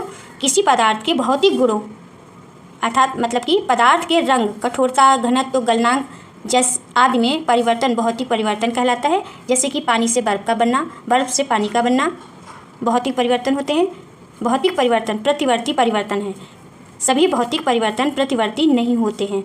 जैसे कि लकड़ी का बुरादा, जिससे फिर से लकड़ी नहीं बनाई जा सकती है। और रासायनिक परिवर्तन क्या होते हैं दोस्तों? जब कोई पदार्थ किसी अन्य पदार्थ से मिलकर एक नया पदार्थ बनाता है तो उसका गुण जो होता है वो बदल जाता है, तो इसे रासायनिक परिवर्तन कहते हैं। सभी रासायनिक परिवर्तन अपरिवर्तनीय और अनुत्क्रमणीय परिवर्तन होते हैं। एक बार जब किसी पदार्थ के रासायनिक गुण बदल जाते हैं तो वह दूसरा पदार्थ बन जाता है, वह अपनी मूल स्थिति में वापस नहीं आ सकता है। जैसे कि कागज, लकड़ी को जलाने पर जो राख बन जाती है वो पुनः कागज नहीं बन सकती है। नेक्स्ट क्वेश्चन है 79 क्वेश्चन। किसी पिन चित्र कैमरा द्वारा बना प्रतिबिंब वास्तविक होता है। इस तथ्य की निम्न में से प्रकाश के किस गुणधर्म द्वारा सर्वश्रेष्ठ व्याख्या होती है? ए पॉइंट है प्रकाश एक सरल रेखा में गति करता है। बी पॉइंट है एक माध्यम से दूसरे माध्यम में गति करने पर प्रकाश अपरिवर्तित होता है। सी पॉइंट है प्रकाश बहुत से रंगों से मिलकर बना है। डी पॉइंट है प्रकाश ऊर्जा का एक स्वरूप है। इस क्वेश्चन का कौन सा ऑप्शन सही होगा दोस्तों? इस क्वेश्चन का ए पॉइंट सही हो जाएगा, प्रकाश एक सरल रेखा में गति करता है। नेक्स्ट क्वेश्चन है 80 क्वेश्चन। यदि किसी तार की लंबाई और उसका अनुप्रस्थ परिच्छेद दुगना कर दिया जाए तो उसके विद्युत प्रतिरोध पर क्या प्रभाव पड़ेगा? ए पॉइंट है प्रतिरोध 4 गुना बढ़ जाएगा। बी पॉइंट है प्रतिरोध 4 गुना घट जाएगा और सी पॉइंट है प्रतिरोध दुगना हो जाएगा। डी पॉइंट है प्रतिरोध अपरिवर्तित रहेगा। इस क्वेश्चन का कौन सा ऑप्शन सही हो जाएगा दोस्तों? इस क्वेश्चन का डी ऑप्शन सही हो जाएगा, प्रतिरोध अपरिवर्तित रहेगा। नेक्स्ट क्वेश्चन है 81 क्वेश्चन। सुश्री उपासना छात्रों को यह समझाना चाहती है कि हवा हमारे चारों ओर है। निम्नलिखित में से कौन सी गतिविधि इस पाठ्योद्देश्य के साथ सबसे अधिक जुड़ी हुई है? इस क्वेश्चन का कौन सा ऑप्शन सही होगा दोस्तों? इसको पॉइंट है ए सुई का उपयोग करके हवा से भरे गुब्बारे की हवा निकालना। बी पॉइंट है एक हवादार कमरे में माचिस की तीली जलाना। सी पॉइंट है पिछले 3 महीनों में हमारे आसपास की हवा की गुणवत्ता का विश्लेषण करना। डी पॉइंट है वाष्पीकरण और संघनन की व्याख्या करते हुए एक अनुक्रम लेखा चित्र बनाना। इस क्वेश्चन का कौन सा ऑप्शन सही हो जाएगा दोस्तों? इस क्वेश्चन का ए पॉइंट सही हो जाएगा, एक सुई का उपयोग करके हवा से भरे गुब्बारे की हवा निकालना। नेक्स्ट क्वेश्चन है दोस्तों 82 क्वेश्चन। आपके आपके छात्र अभी अभी कक्षा 8 में प्रवेश किए हैं, अगर NCERT के अनुसार कक्षा 7 तक पढ़ाए गए सिद्धांतों में छात्रों ने लगभग निपुणता हासिल कर ली है, तो निम्नलिखित में से क्या है जो संभव रूप से वे वर्णन नहीं कर पाएंगे। इस क्वेश्चन का कौन सा ऑप्शन सही होगा दोस्तों? ए पॉइंट है बिजली से चलने वाली घंटी की कार्य पद्धति, बी पॉइंट है कंपास की सुई पर विद्युत धारा का प्रभाव, सी पॉइंट है रासायनिक परिवर्तन प्रेरित करने में विद्युत धारा की भूमिका, और डी पॉइंट है फ्लास्क में ऊष्मारोधी की भूमिका। इस क्वेश्चन का कौन सा ऑप्शन सही हो जाएगा दोस्तों? इस क्वेश्चन का सी पॉइंट सही हो जाएगा, रासायनिक परिवर्तन प्रेरित करने में विद्युत धारा की भूमिका। NCERT के अनुसार कक्षा 7 तक पढ़ाए गए सिद्धांतों में छात्रों ने लगभग निपुणता हासिल कर ली है, तो वे बिजली से चलने वाली घंटी की कार्य पद्धति, कंपास की सुई पर विद्युत धारा का प्रभाव और थर्मस फ्लास्क में ऊष्मारोधी की भूमिका आदि का वर्णन कर पाएंगे, परंतु वे रासायनिक परिवर्तन प्रेरित करने में विद्युत धारा की भूमिका का वर्णन करने में असमर्थ रहेंगे। नेक्स्ट क्वेश्चन है दोस्तों 83 क्वेश्चन। सुश्री अंजलि छात्रों को जल चक्र का परिचय देने के लिए चाहती हैं कि छात्र पहले घर पर एक क्रिया करें और फिर अवधारणा और क्रिया के बीच संबंध को समझें। निम्नलिखित में से कौन सी क्रियाएं इस प्रयोजन के लिए सबसे उपयुक्त हैं? ए है पानी से भरे बर्तनों को कुछ घंटों के लिए धूप में रख दें और फिर उन पर गौर करें। बी पॉइंट है उबलते पानी से निकलती भाप को एक थाली पर बर्फ का टुकड़ा रखकर इकट्ठा करें। सी पॉइंट है पानी को उबालना, ठंडा करने के बाद फिल्टर में उसे डालना, नियमित रूप से फिल्टर का पानी पीना और फिर पानी उबालना और फिर से फिल्टर करना। डी पॉइंट है सुबह नंगे पांव बगीचे में टहलना और ओस को पांव से महसूस करना। इस क्वेश्चन का कौन सा ऑप्शन सही हो जाएगा दोस्तों? इस क्वेश्चन का बी पॉइंट सही हो जाएगा, उबलते पानी से निकलती भाप को एक थाली पर बर्फ का टुकड़ा रखकर इकट्ठा करें। नेक्स्ट क्वेश्चन है 84 क्वेश्चन। निम्नलिखित में से कौन एक खुले सिरे वाले प्रश्न का सबसे अच्छा वर्णन करता है? ए पॉइंट है क्या आपको लगता है कि नीम के पेड़ की जड़ खाने योग्य होती है? बी पॉइंट है अंकुरित बीज की विशेषताएं क्या होती हैं? सी पॉइंट है एक ऐसे जीव का नाम बताएं जो मांसाहारी और शाकाहारी दोनों होता है। डी पॉइंट है दिए गए खाद्य पदार्थों में से कौन सा जानवरों से प्राप्त होता है? इस क्वेश्चन का कौन सा ऑप्शन सही हो जाएगा दोस्तों? इस क्वेश्चन का बी ऑप्शन सही हो जाएगा, अंकुरित बीज की विशेषताएं क्या होती हैं। नेक्स्ट क्वेश्चन है 85 क्वेश्चन। विभिन्न प्रकार की कोशिकाओं की अवधारणा को पढ़ाते समय श्री अश्विन चाहते हैं कि उनके छात्र निगमनात्मक तर्क विकसित करें। निम्नलिखित में से कौन सी गतिविधि इस उद्देश्य के लिए सबसे उपयुक्त है? ए पॉइंट है छात्रों को सूक्ष्मदर्शी के नीचे विभिन्न पौधों और पशुओं की कोशिकाओं का निरीक्षण करने और प्रत्येक प्रकार की विशिष्ट विशेषताओं को प्राप्त करने के लिए कहना। बी पॉइंट है छात्रों को पशुओं और पौधों की कोशिकाओं की विशेषताओं के बारे में समझाना और फिर उन्हें किसी दी गई कोशिकाओं को पशुओं या पौधे की कोशिका के रूप में पहचानने के लिए कहना। सी पॉइंट है छात्रों से पौधों की और पशुओं की कोशिकाओं की विशेषताओं में अंतर स्पष्ट करने के लिए कहना। डी पॉइंट है विभिन्न प्रकार की पशु कोशिकाओं को सूक्ष्मदर्शी के नीचे दिखाना और छात्रों से पशु कोशिकाओं की विशेषताओं को सूचीबद्ध करने के लिए कहना। इस क्वेश्चन का कौन सा ऑप्शन सही हो जाएगा दोस्तों? इस क्वेश्चन का बी ऑप्शन सही हो जाएगा, छात्रों को पशुओं और पौधों की कोशिकाओं की विशेषताओं के बारे में समझाना और फिर उन्हें किसी दी गई कोशिका को पशु या पौधों की कोशिकाओं के रूप में पहचानने के लिए कहना। नेक्स्ट क्वेश्चन है दोस्तों 86 क्वेश्चन। घूर्णन गति की अवधारणा का परिचय देने के लिए निम्नलिखित में से कौन सा सबसे उपयुक्त निर्देशात्मक साधन होगा? इस क्वेश्चन का कौन सा ऑप्शन सही होगा दोस्तों? इस क्वेश्चन का ए ऑप्शन सही हो जाएगा, पंखे के ब्लेड। नेक्स्ट क्वेश्चन है 87 क्वेश्चन। निम्नलिखित में से कौन सा विषय सिमुलेशन सॉफ्टवेयर से सबसे अच्छी तरह सिखाया जा सकता है? इस क्वेश्चन का कौन सा ऑप्शन सही होगा दोस्तों? 87 का ए ऑप्शन सही हो जाएगा,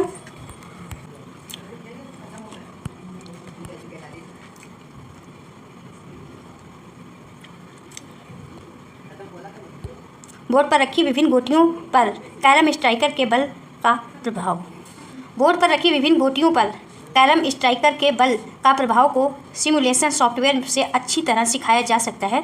सिमुलेशन सॉफ्टवेयर एक प्रोग्राम है जो उपयोगकर्ता का उस ऑपरेशन को वास्तव में किए बिना सिमुलेशन के माध्यम से एक ऑपरेशन का निरीक्षण करने की अनुमति देता है। नेक्स्ट क्वेश्चन है 88 क्वेश्चन।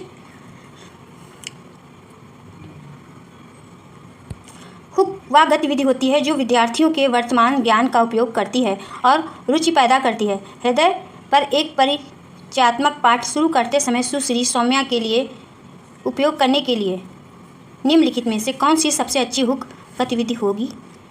ये है छात्रों से आरेख को देखते हुए हृदय का विस्तार से चित्र बनाने के लिए कहें और बचपन में उनके द्वारा बनाए गए साधारण हृदय आरेख के साथ उनकी तुलना करें। बी ऑप्शन है, छात्र से पूछें कि क्या वे पहले हृदय के बारे में जानने में अधिक रुचि लेंगे या पहले गुर्दे के बारे में जानना चाहेंगे। सी पॉइंट है, मॉनिटर पर हृदय गति के साथ एक चलचित्र दिखाएं और पूछें कि एक सीधी रेखा क्या दिखाती है। डी पॉइंट है, छात्रों को मत देने के लिए कहें कि दिए गए 4 अंगों में से कौन सा सबसे अधिक महत्वपूर्ण है और कुछ छात्रों से यह समझाने के लिए कहें कि ऐसा क्यों है। इस क्वेश्चन का कौन सा ऑप्शन सही हो जाएगा दोस्तों? इस क्वेश्चन का डी ऑप्शन सही हो जाएगा। छात्रों को मत देने के लिए कहें कि दिए गए 4 अंगों में से कौन सा सबसे अधिक महत्वपूर्ण है और कुछ छात्रों से यह समझाने के लिए कहें कि ऐसा क्यों है। नेक्स्ट क्वेश्चन है 89 क्वेश्चन। श्री रेनिल ने अपने छात्रों से एरोबिक और एनारोबिक श्वसन विशेष पर शोध करने और एक संक्षिप्त लेख तैयार करने के लिए कहा। यदि अपने पाठ में कहीं वह इन जमा किए गए असाइनमेंट को सीखते हुए मूल्यांकन के रूप में उपयोग करना चाहते हैं तो उनके लिए पूछने के लिए सबसे प्रासंगिक प्रश्न क्या होगा दोस्तों? आइए देखते हैं। ए पॉइंट है, आपने कैसे निर्णय लिया कि वायवीय और अवायवीय श्वसन के किन पहलुओं को आप अपने लेख में सम्मिलित करेंगे। बी पॉइंट है, वायवीय और अवायवीय श्वसन के बारे में अपने ज्ञान को बढ़ाने के लिए आप शोध के किन अन्य स्रोतों का उपयोग करते हैं। और सी पॉइंट है, ऑक्सीजन की उपस्थिति या कमी विभिन्न जीवों में श्वसन की परिघटना को कैसे प्रभावित करती है। डी पॉइंट है, आप क्यों सोचते हैं कि वायवीय और अवायवीय श्वसन दोनों प्रकृति में महत्वपूर्ण है। इस क्वेश्चन का कौन सा ऑप्शन सही होगा दोस्तों? इस क्वेश्चन का डी पॉइंट सही हो जाएगा। आप क्यों सोचते हैं कि वायवीय और अवायवीय श्वसन दोनों प्रकृति में महत्वपूर्ण है, या सबसे प्रासंगिक प्रश्न होगा। नेक्स्ट क्वेश्चन है 90 क्वेश्चन। छात्रों में दहन को प्रभावित करने वाले कारक की अवधारणा समझ का आकलन करने के लिए है निम्नलिखित में से कौन सा वास्तविक कार्य का सर्वश्रेष्ठ उदाहरण है। ये पॉइंट है, एक अलार्म प्रणाली तैयार करें और जो किसी पदार्थ के प्रज्वलन तापमान तक गर्म होने से पहले बजने लगे। बी पॉइंट है, समझाएं कि पानी और वायु किस प्रकार दहन को प्रभावित करते हैं। सी पॉइंट है, अपने आसपास प्रकृति में मौजूद उन पदार्थों की सूची बनाएं जो ज्वलनशील हैं। डी पॉइंट है, आसानी से उपलब्ध चीज़ों का उपयोग करके अग्निशामक यंत्र तैयार करें। इस क्वेश्चन का कौन सा ऑप्शन सही होगा दोस्तों? इस क्वेश्चन का डी ऑप्शन सही हो जाएगा।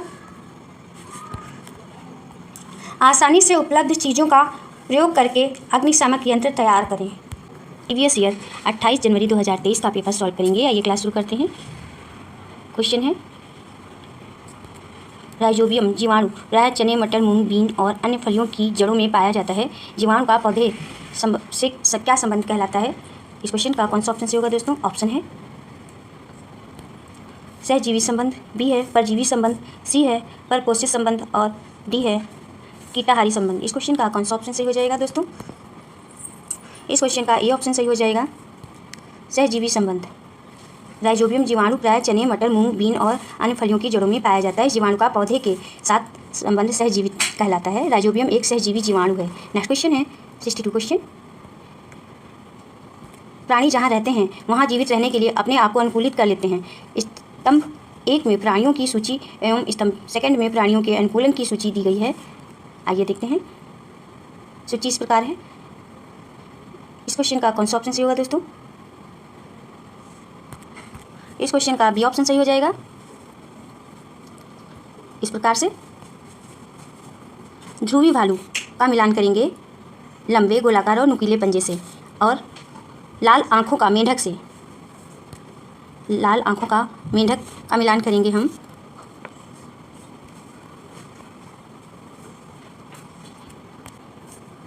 पाद पर चिपकी हुई गद्दी से। और सी है शेर का मिलान करेंगे संवेदनशील श्रवण से। और डी है हाथी का मिलान करेंगे रूपांतरित दांत से। नेक्स्ट क्वेश्चन है 63 क्वेश्चन। निम्नलिखित में से कौन एक लिंगी पुष्प का उदाहरण है? इस क्वेश्चन का कौन सा ऑप्शन सही हो जाएगा दोस्तों? इस क्वेश्चन का सी ऑप्शन सही हो जाएगा। पपीता। पपीता एक लिंगी पुष्प का उदाहरण है। एक लिंगी पुष्प ऐसे पुष्प होते हैं जिनमें पुंकेसर और स्त्री केसर में से केवल एक ही भाग होता है। पपीते के फूलों में या तो नर प्रजनन भाग पुंकेसर या मादा प्रजनन भाग अंडक होता है। नेक्स्ट क्वेश्चन है 64 क्वेश्चन। निम्नलिखित में से कौन सा बीज प्राय वायु द्वारा छितराया नहीं जाता है? इस क्वेश्चन का कौन सा ऑप्शन सही हो जाएगा दोस्तों? बी ऑप्शन सही हो जाएगा। सूर्यमुखी का। सूर्यमुखी का बीज प्रायः वायु द्वारा छितराया नहीं जाता है। सूर्यमुखी के बीज स्थानीय रूप से पक्षियों और छोटे स्तनधारियों द्वारा फैलाए जाते हैं। सूर्यमुखी के बीज में पोषक तत्वों की मात्रा अधिक होती है, इसी कारण इन्हें सुपर फूड माना जाता है। नेक्स्ट क्वेश्चन है 65 क्वेश्चन। मानव कंठ के विषय में निम्नलिखित में से कौन सा अभिकथन सत्य है और कौन सा असत्य है? अभिकथन है कंठ में श्वास नली खाद्य नली के सन्निकट होती है, और अभिकथन सेकंड है कंठ में एक पल्ले जैसा वाल्व उपस्थित होता है। इस क्वेश्चन का कौन सा ऑप्शन सही होगा दोस्तों? ऑप्शन है और अभिकथन तीसरा है वायु एवं भोजन कंठ में एक ही रास्ता साझा करते हैं, और अभिकथन फोर्थ है कभी कभी भोजन के कण श्वास नली में प्रवेश कर जाते हैं जिससे हिचकी आ सकती है। इस क्वेश्चन का कौन सा ऑप्शन सही होगा दोस्तों? इस क्वेश्चन का सी ऑप्शन सही हो जाएगा। S1, S2 और S4 सत्य हैं और S3 असत्य है। मानव कंठ के विषय में जो सत्य कथन है, S1 है कंठ में श्वास नली खाद्य नली के सन्निकट होती है, और S2 है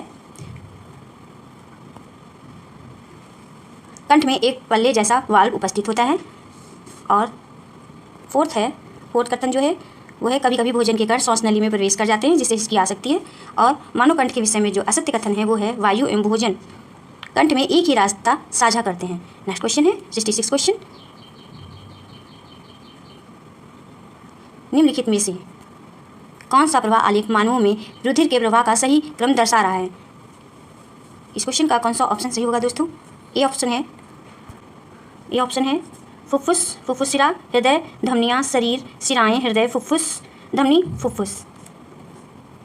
और बी है फुफ्फुस, फुफ्फुस धमनी, हृदय, धमनियाँ, शरीर, शिराएं, हृदय, फुफ्फुस धमनी और फुफ्फुस। सी ऑप्शन है फुफ्फुस, फुफ्फुस धमनी, हृदय, शिराएं, शरीर, धमनियाँ, हृदय, फुफ्फुस शिरा और फुफ्फुस। डी ऑप्शन है फुफ्फुस, फुफ्फुस शिरा, हृदय, शिराएं, शरीर, धमनियाँ, हृदय, फुफ्फुस धमनी और फुफ्फुस। इस क्वेश्चन का कौन सा ऑप्शन सही हो जाएगा दोस्तों? इस क्वेश्चन का ये ऑप्शन सही हो जाएगा। ये ऑप्शन सही हो जाएगा।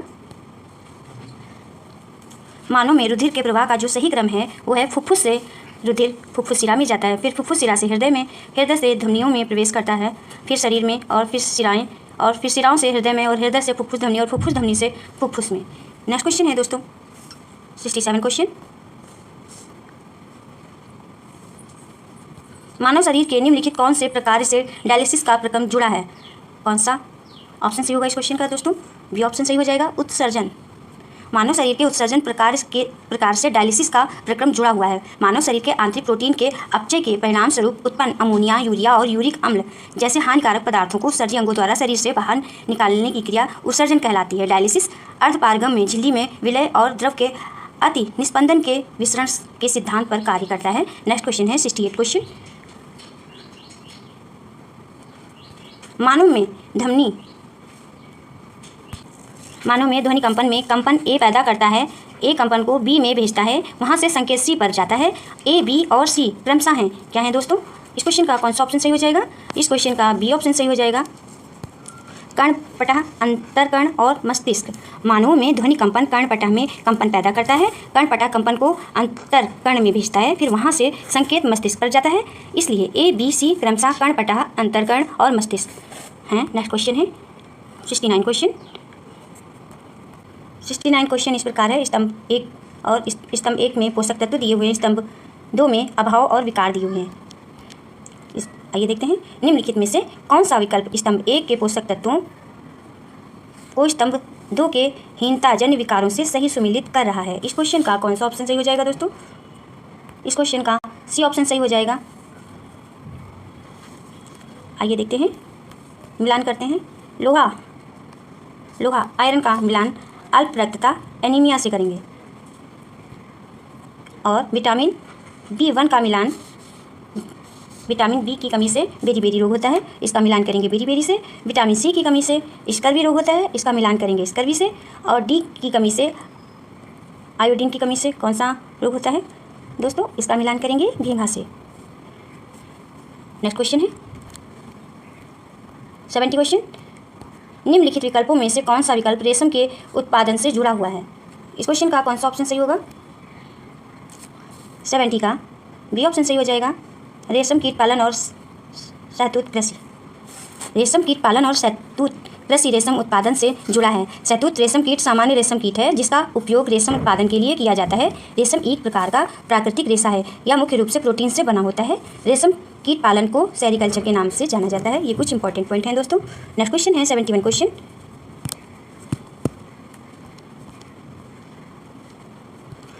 संजना ने मृदा की अंतःस्रवण दर ज्ञात करने के लिए एक प्रयोग किया। उसने पाया कि मृदा के नमूने में 400 मिली जल के अंतःस्रवण को 20 मिनट लगे। अंतःस्रवण दर क्या है। 71 का कौन सा ऑप्शन सही हो जाएगा दोस्तों। ऑप्शन इस प्रकार है। 71 का सी ऑप्शन सही हो जाएगा, 20 मिली प्रति मिनट। इसको किस प्रकार से सॉल्व करेंगे दोस्तों, आइए सॉल्व करते हैं। श्रवण की दर बराबर जो होता है जल की मात्रा बटे अंतःस्रवण का समय होता है। इसको इस प्रकार से सॉल्व कर लेंगे। 400 बटे 20, 400 है जल की मात्रा और अंतःस्रवण का समय जो है वो 20 है। इसको सॉल्व कर देंगे। इक्वल आ जाएगा 20 मिली प्रति मिनट। नेक्स्ट क्वेश्चन है 72 क्वेश्चन। निम्नलिखित में से क्या एक रासायनिक परिवर्तन का उदाहरण नहीं है। इस क्वेश्चन का कौन सा ऑप्शन सही होगा दोस्तों।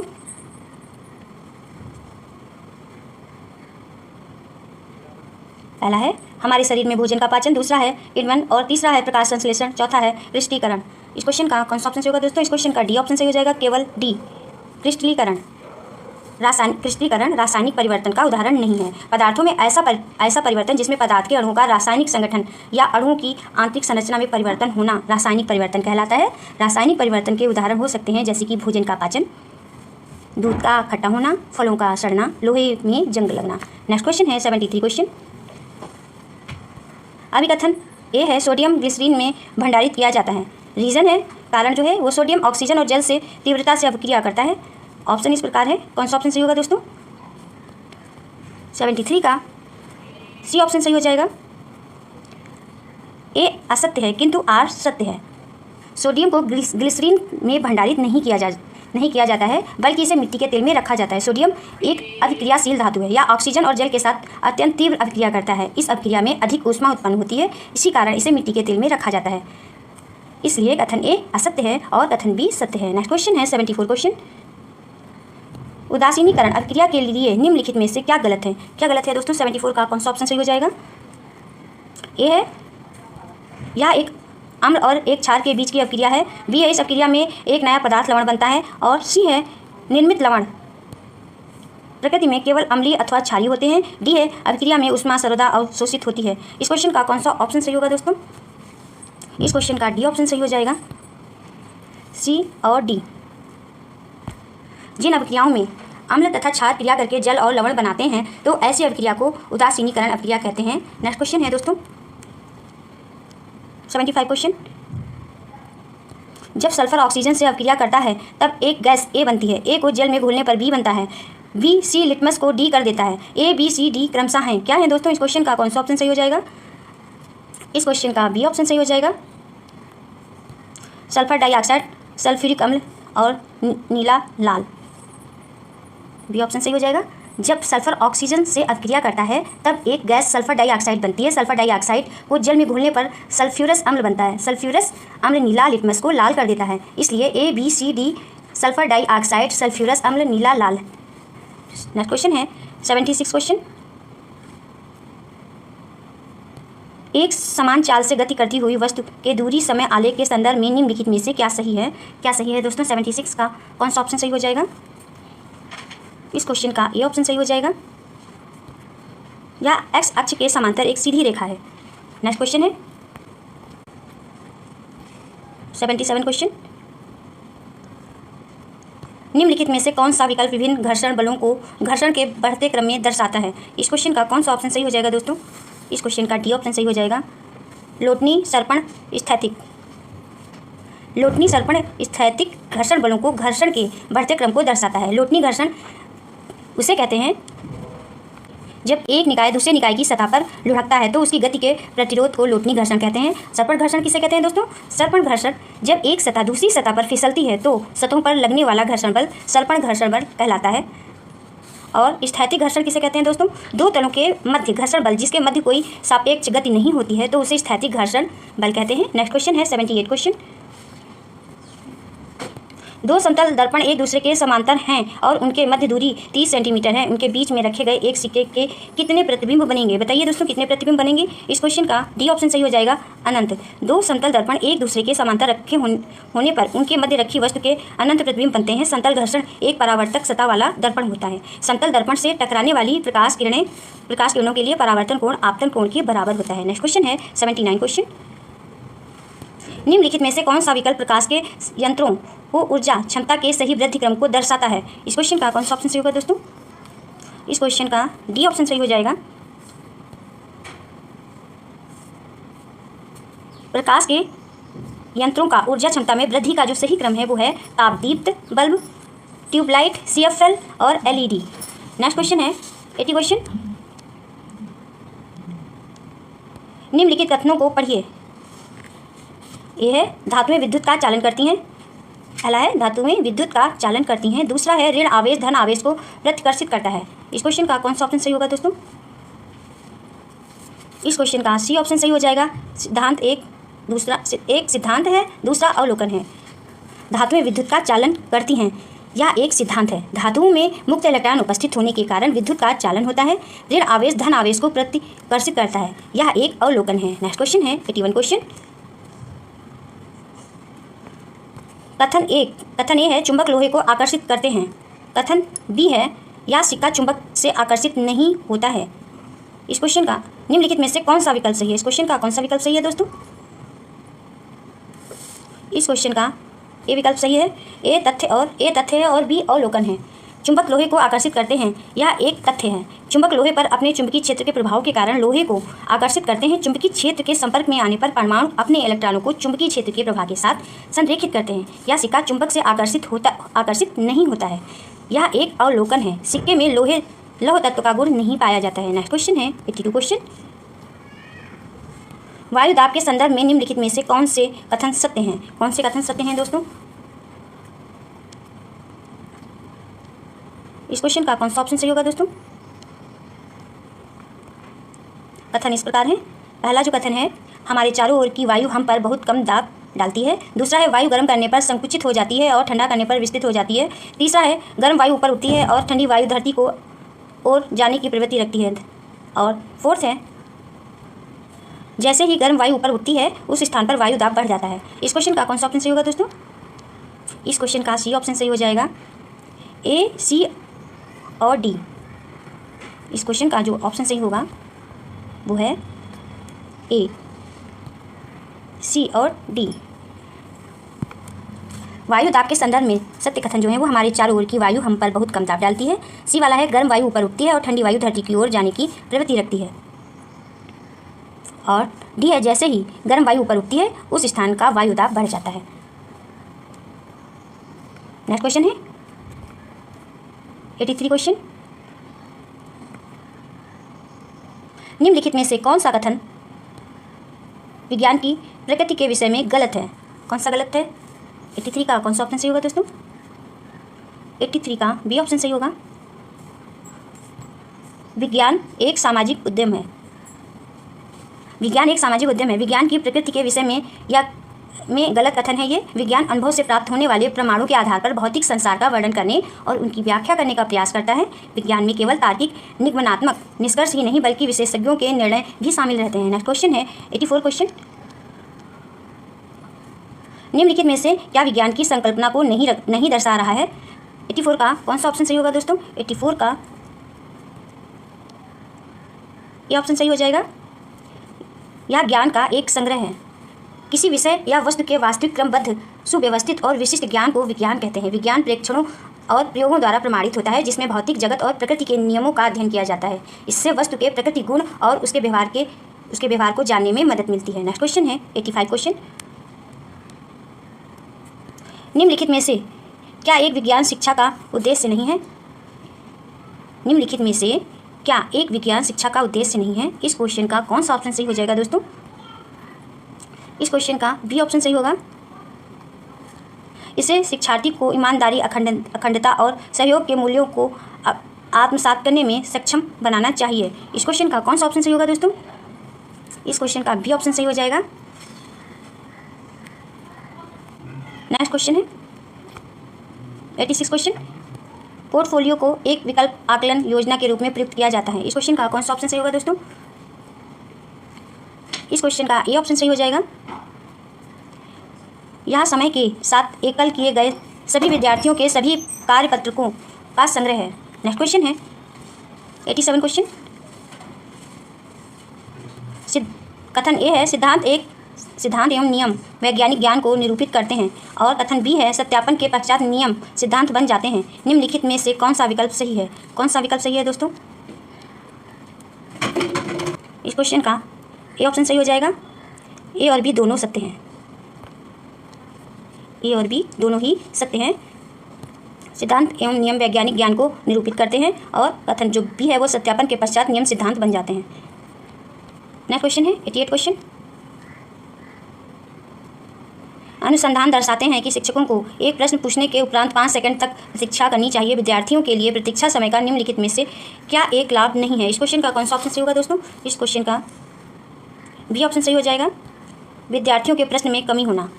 अनुसंधान दर्शाते हैं कि शिक्षकों को एक प्रश्न पूछने के उपरांत 5 सेकंड तक प्रतीक्षा समय देना चाहिए, क्योंकि समय छात्रों को प्रश्न के बारे में सोचने और प्रशिक्षक के प्रश्न या किसी सहकर्मी की प्रतिक्रिया विकसित करने का समय प्रदान करता है। परिणामस्वरूप अधिक छात्र प्रश्न का उत्तर देने के इच्छुक हो सकते हैं। नेक्स्ट क्वेश्चन है 89 क्वेश्चन। पाठ्य पुस्तक में दिए गए प्रयोगों को संपादित करने में विद्यार्थियों को व्यस्त रखने के कार्य को निम्नलिखित में से कौन व्याख्या नहीं करता है? 89 का कौन सा ऑप्शन सही हो जाएगा दोस्तों? 89 का सी ऑप्शन सही हो जाएगा, खुली जांच। पाठ्य पुस्तक में दिए गए प्रयोगों को संपादित करने में विद्यार्थियों को व्यस्त रखने में संरचनात्मक जांच निर्देशित ज्ञान का कार्य किया जा सकता है। पाठ्य पुस्तक अध्ययन क्षेत्र की किसी शाखा की एक प्रमाणिक पुस्तक होती है या खुली जांच नहीं करती, क्योंकि जो उस पुस्तक में संपादित है वह केवल उसी की जांच करती है। नेक्स्ट क्वेश्चन है 90 क्वेश्चन। कथन ए है या शिक्षण अधिगम में एक निरंतर प्रक्रम है। कथन बी है या ये ज्ञान ज्ञात करने पर केंद्रित है कि विद्यार्थियों ने कितनी अच्छे प्रकार से निर्देशित उद्देश्यों को प्राप्त किया है। निम्नलिखित में से कौन सा विकल्प सही है? इस क्वेश्चन का कौन सा ऑप्शन सही होगा दोस्तों? इस क्वेश्चन का ए ऑप्शन सही हो जाएगा। निर्माणात्मक आकलन के संदर्भ में ए और बी दोनों सही हैं। ए और बी दोनों सही हैं। ए है निर्माणात्मक आकलन के संदर्भ में, ए क्या है या शिक्षण अधिगम में एक निरंतर प्रक्रम है, और बी है या ये ज्ञात करने पर केंद्रित है कि विद्यार्थियों ने कितने अच्छे प्रकार से निर्देशित उद्देश्यों को प्राप्त किया है।